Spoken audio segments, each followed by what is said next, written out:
আমি আলহামদুলিল্লাহ আল্লাহ শুকর আদায় করতে পারি, আমার সজ্ঞানে নিজের পকেটের টাকা দিয়ে জীবনে আমি এদের কোনো জিনিস কিনি না।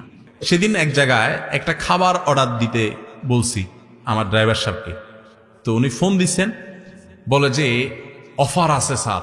কি অফার আছে? যদি আপনি এইটা কিনেন তাহলে সাথে একটা কোকা কোলা ফ্রি। আমি বললাম আমি খাবারই কিনবো না, এবং ওই দোকানদারে বলে দাও যে তোমার এইটা ফ্রি থাকার প্রতিবাদে আমি তোমার খানাই কিনবো না, তুমি তোমার বসরে বলে দিও। যেই পণ্য আমার মুসলমান ভাইয়ের বুকুর উপরে বোমা হয়ে পড়ে সেটা আমি কখনো টাকা দিয়ে কিনতে পারিনি। আমার দেশিটা খাবো, আছে না নাই দেশি, সেটা খাবো, প্রয়োজনে খাবো না, দাম বেশি দিয়ে কিনবো আল্লাহর জন্য, এটাই তো আমার আখিরাতের বিনিময় হবে।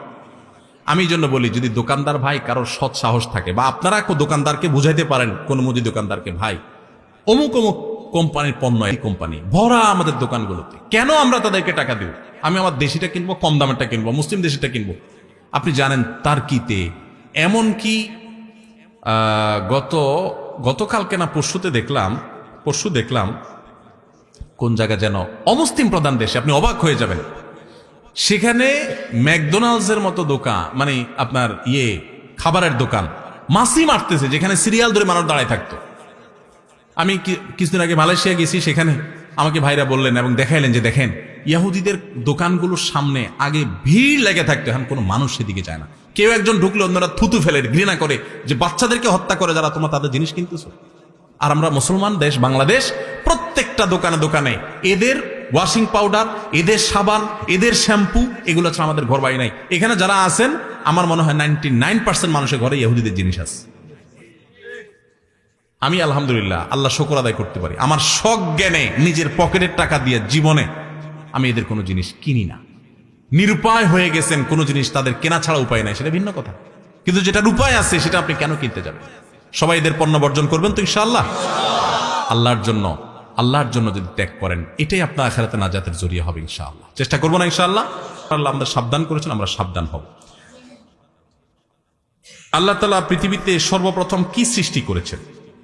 আল্লাহ তাআলা পৃথিবীতে কি সৃষ্টি করেছেন এ নিয়ে একটা হাদিস আছে, নবী সাল্লাল্লাহু আলাইহি ওয়াসাল্লাম বলেছেন, আউয়ালু মা খালাকাল্লাহু আল কালাম।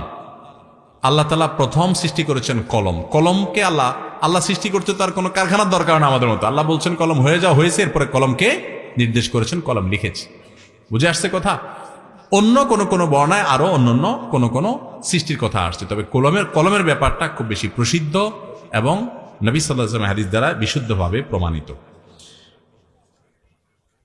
পৃথিবীতে সর্বপ্রথম কোথায় কবর দেওয়া হয়, জায়গাটির নাম কি? কি আজীব প্রশ্ন! এই প্রশ্নগুলো আমাকে আগে একটু দিলেন না কেন? হ্যাঁ, সর্বপ্রথম কোথায় কবর দেওয়া হয়েছে, জায়গার নাম কি বলেন?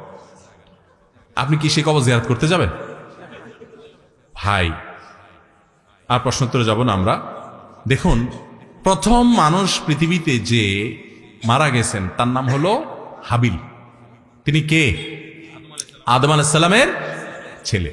তাকে হত্যা করা হয়েছিল, সাধারণ মৃত্যু হয় নাই। সে হত্যাকারীর নাম কি? কাবিল, তারই আপন ভাই। ঠিক কোন জায়গায় মারা গেছে তার সেটা কোরআন হাদিসে কোথাও উল্লেখ হয়নি। এত হাজার হাজার বছর আগের ইতিহাস, কোরআন এতটুকু বলেছে, আমরা এতটুকু জানি যে প্রথম মানুষ পৃথিবীর যে মারা গেছে তার নাম হলো হাবিল। তাকে হত্যা করেছে যে তার নাম হলো তার ভাই, হিংসা করে হত্যা করেছে। হত্যা করার পর প্রথম মানুষ মারা গেছে। তো আদম আলাইহিস সালাম পৃথিবীতে আসার পর ভাইদের মধ্যে মারামারি হয়ে এই ঘটনা। এরপরে তিনি যে হত্যা করছে সে চিন্তা করছে, হায় হায়, লাশ এখন কি করব? কারণ লাশ কি করতো এটা তো সে জানে না, দেখে নাই। তো আল্লাহ তাআলা কোরআনে বলছেন যে একটা কাক পাঠিয়েছেন আল্লাহ। একটা কাক আরেকটা মরা কাককে বালু সরাইয়া বালুর নিচে রেখে উপরে বালু চাপা দিয়ে দিছে। তখন তার মাথায় বুদ্ধি আসলো, হায় রে, এই কাকের মাথার বুদ্ধিটা আমার মাথায় নাই, মানুষ খুন করে এরকম আমি বুদ্ধি লোপ পেয়ে গেছে।